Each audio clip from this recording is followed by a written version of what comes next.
একটু অন্যভাবে সাধারণতন্ত্র দিবস পালিত হলো হাওড়ার একটা বেসরকারি হাসপাতালে। পতাকা উত্তোলন করলেন একজন রোগী। জানা গিয়েছে, উদয়নারায়ণপুরের বাসিন্দা 38 বছর বয়সী অর্পণ সামন্ত কারখানায় কাজ করতে গিয়ে দুর্ঘটনার কবলে পড়েছিলেন। মেশিনে হাত ঢুকে গিয়ে বাঁ হাত কনুই থেকে বাদ চলে যায়। সেই হাত জোড়া লাগানো হয় এই হাসপাতালে, আর সেই হাত দিয়েই পতাকা উত্তোলন করলেন অর্পণ সামন্ত। তিনি বললেন, ভাবিনি হাত জোড়া লাগবে কোনোদিন। হাসপাতালের প্লাস্টিক সার্জন ডক্টর আদিত্য কানুই বলেন, খুব চ্যালেঞ্জিং ছিল। এখন অনেকটাই সুস্থ অর্পণ বাবু, তবে আরো সময় লাগবে। এখন উনি হাত নাড়াতে পারছেন, আশাবাদী উনি সম্পূর্ণ সুস্থ হয়ে উঠবেন। হাসপাতালের ডিরেক্টর তপানী ঘোষ জানান, কেউ অসুস্থ হলে মনের জোর ফিরিয়ে আনাটা খুবই জরুরি, সেটা তারা করে থাকে। এই দিনের অনুষ্ঠানের মাধ্যমে সেই বার্তাই দেওয়া হলো যে এভাবেও ফিরিয়ে আনা যায়। কি বলছেন সেই অর্পণ সামন্ত, শুনবো। একটা কোম্পানিতে কাজ করতাম, সেখানে মেশিনে কাজ করতে করতে আমার মেশিনে হাতটা ঢুকে যায় এবং হাতটাকে পুরো পুরো আলাদা হয়ে যায়, মানে হাত থেকে কেটে আলাদা হয়ে যায়। তারপরে ঘন্টা দেড়েকের মধ্যে আমি নারায়ণী হসপিটালে এসে পৌঁছাই। তখন হসপিটালের যে অ্যাডমিট হওয়ার পরে ডক্টর আদিত্য কানই স্যার হাতটাকে অপারেশন, বেশ কয়েক ঘন্টার অপারেশন করে আমার হাতটা জোড়া লাগিয়ে দেয়। এখন মোটামুটি আমি অনেকটা স্টেবল আছি। আপনি আশা করেছিলেন? আশা করেছিলাম না, যখন দেখলাম এসে এখানে এরকম ব্যবস্থা আছে তখন আমি খুবই ফিল করছি। এখন ফ্যামিলিতে আর্নিং মেম্বার কারা ছিলেন? আপনি একাই আছেন? ফ্যামিলিতে আর্নিং মেম্বার বাবা আছেন, ভাই আছেন। আমার ফ্যামিলিটা আমি চালাই। আজকে এরকম একটা অনুষ্ঠানে আপনি, যেখানে সেলিব্রিটিরা বা বিখ্যাত মানুষ যারা রয়েছেন, প্রশাসনের কর্তা ব্যক্তিরা রয়েছেন, তারা ফ্ল্যাগ হোস্টিং করেন, আজকে আপনি করলেন, আপনাকে ফিলিংস কেমন লাগছে? এবং সেই হাতটা দিয়েই আপনি পতাকা তুললেন। খুবই ভালো লাগলো আমাকে এখানে ডেকে এত বড় সম্বর্ধনা দেওয়ার জন্য। এই হাতটা দিয়েই আপনি পতাকা তুললেন? এই হাতটা দিয়ে আমি পতাকা তুলেছি। এবার শুনবো ডাক্তার আদিত্য কানুই কি বলছেন, শুনুন। এটা হয়েছিল আপনার অগাস্টের লাস্টে, মানে 5 মাস প্রায় হয়ে গেছে। তো চ্যালেঞ্জ তো মানে এটা তো আগে তো এরকম তো ঘটনা রোজ রোজ হয় না, তো এটা আমার জন্য তো ফার্স্টই ছিল যে মানে অত বড় একটা ঘটনা, আর এটা মানে পুরোটা মানে একদম মানে একটা অংশ পুরো আলাদা হয়ে গেছিলো। তো সেটা আমাদের টিম যেটা ছিল সেটাও মানে খুব এক্সপিরিয়েন্স তো ছিল না, কিন্তু আমরা ট্রাই করলাম যে ঠিক আছে যতটা সম্ভব আমরা নিশ্চয়ই করব, আমাদের তরফ থেকে যা যা হয় সেটা নিশ্চয়ই আমরা করব। তো সেটা করেছি, সেটা অ্যারাউন্ড 8 ঘন্টা লেগেছে অপারেশনে, তো আমাদের টিম ছিল, করেছি। তো সেটা এখনও মানে ইন প্রসেস আছে, মানে চিকিৎসা শেষ হয়নি, মানে একটা সার্জারি পার্ট হয়েছে, কিন্তু এখনও অনেকটা রাস্তা আছে। তো সেটা দেখি আস্তে আস্তে, কিন্তু আমরা ফলো আপে রাখছি, অর্পণ আসছে, দেখাচ্ছে, তো মোটামুটি ইমপ্রুভমেন্ট হচ্ছে, আগে থেকে উন্নতি হচ্ছে। তো সেটাই আশা করি যে এটা দেখুন, মানে যেহেতু এইসব কন্ডিশন, এইসব কেসটাও তো কমন নয়, মানে খুব বেশি ডেটা নেই যে আমরা বলতে পারবো।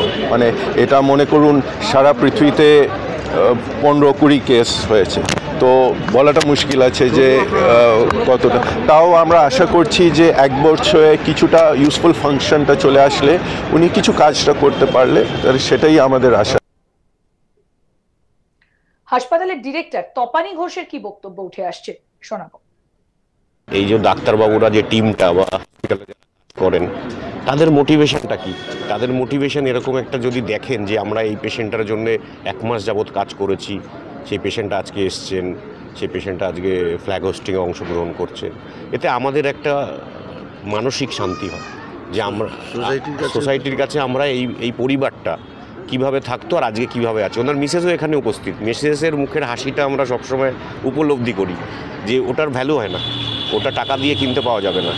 তো ওই জন্যই ওনাকে আমরা আজকে হাসপাতালে ডেকেছি শেয়ার করে নেওয়ার জন্য, এবং ওনার ফ্যামিলিদের আমরা কন্টিনিউ কন্ট্যাক্টে রেখেছি এত বড় একটা দুর্ঘটনার পরে কি হয়, মানসিকভাবে ভেঙে পড়েন, অর্থনৈতিকভাবে সমস্যা হয়। তো সেগুলোর সাপোর্ট দেওয়ার জন্য কিভাবে আমরা কিছু ব্যবস্থা করতে পারি, তো কন্টিনিউয়াস মনিটরিংয়ে আমরা ওনাদের ফ্যামিলিকে আরও 1 থেকে 1.5-2 বছর রাখবো, যাতে করে উনি স্বাভাবিক জীবনে ফিরে আসেন। মনের জোর থাকলে তো তাহলে অবশ্যই ওনার মনের জোরটাকে, হ্যাঁ, হাসপাতালকে ওনার মনের জোর আর ফ্যামিলিকে মনের জোর জোগাতে হবে।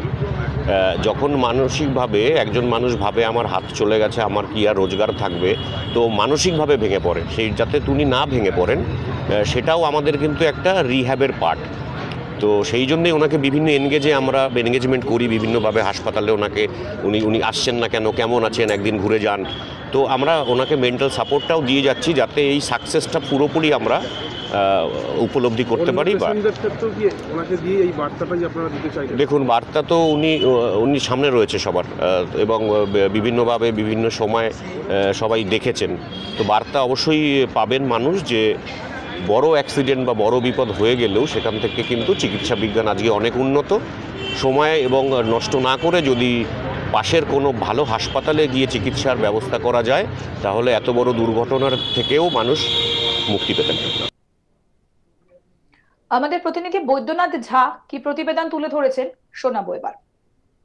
এক ব্যক্তি উদয়নারায়ণপুরের বাসিন্দা, তিনি কারখানায় কাজ করার সময় কারখানার মেশিনে হাত চলে যাওয়ায় তার বাঁ হাত সম্পূর্ণ কেটে আলাদা হয়ে যায়। তাকে গুরুতর জখম অবস্থা হাওড়া সুপার স্পেশালিটি হাসপাতালে নিয়ে এসে চিকিৎসার জন্য ভর্তি করা হয়। সেইখানে চিকিৎসকরা তার চিকিৎসা করেন ও তিনি এখন পুরোপুরি সুস্থ হয়ে বাড়ি ফিরেছেন। ও তার হাত দিয়ে এইবার প্রজাতন্ত্র দিবস উপলক্ষে সুপার স্পেশালিটি হাসপাতালে পতাকা উত্তোলন করা হলো। অর্পণ সামন্ত তিনি যেটা জানিয়েছেন, তিনি কোনোদিন ভাবতে পারেননি যে তার শরীর থেকে সম্পূর্ণ আলাদা হয়ে যাওয়ার হাত পুনরায় তার শরীরে যুক্ত হবে ও সেই হাত দিয়ে তিনি অন্য কোনো কাজ করতে পারবেন। অন্যদিকে যে প্লাস্টিক সার্জন যে ডাক্তার রয়েছেন আদিত্য, তিনি যেটা জানিয়েছেন এটা একটা খুবই চ্যালেঞ্জের ব্যাপার ছিল, কিন্তু তার সত্ত্বেও তারা এই চ্যালেঞ্জটাকে অ্যাকসেপ্ট করেছেন ও অর্পণের যে বাঁ হাত বাদ গিয়েছিল সম্পূর্ণ, সেটাকে তারা প্লাস্টিক সার্জারি হিসাবে পুরোপুরি তার শরীরের সঙ্গে জোর করেছেন ও মুভমেন্ট করা হচ্ছে, হাতটা কিছুটা মুভমেন্ট করছে, কিন্তু আরও কিছু সময় লাগবে, তারপরে সম্পূর্ণভাবে এই যে হাত রয়েছে সেই হাতটা পুরোপুরি কাজ করতে শুরু করবে। অন্যদিকে সুপার স্পেশালিটি হাসপাতালের তরফ থেকে জানানো হয়েছে তাদের একটাই লক্ষ্য, যে মানুষকে পরিষেবা দেওয়ার, যদি তারা অসুস্থ হন তাদের যে সেবা রয়েছে, যে তাদের যে পরিষেবা দেওয়া, সেইটাই তাদের মূল উদ্দেশ্য রয়েছে। আরো আপডেট পেতে দেখতে থাকুন আজ তাক বাংলা, সাবস্ক্রাইব করুন, নোটিফিকেশন পেতে বেল বাটন অপশন প্রেস করুন, হোয়াটসঅ্যাপে ফলো করুন আজ তাক বাংলা, ভিডিওটা লাইক করুন, শেয়ার করুন, কমেন্ট করুন।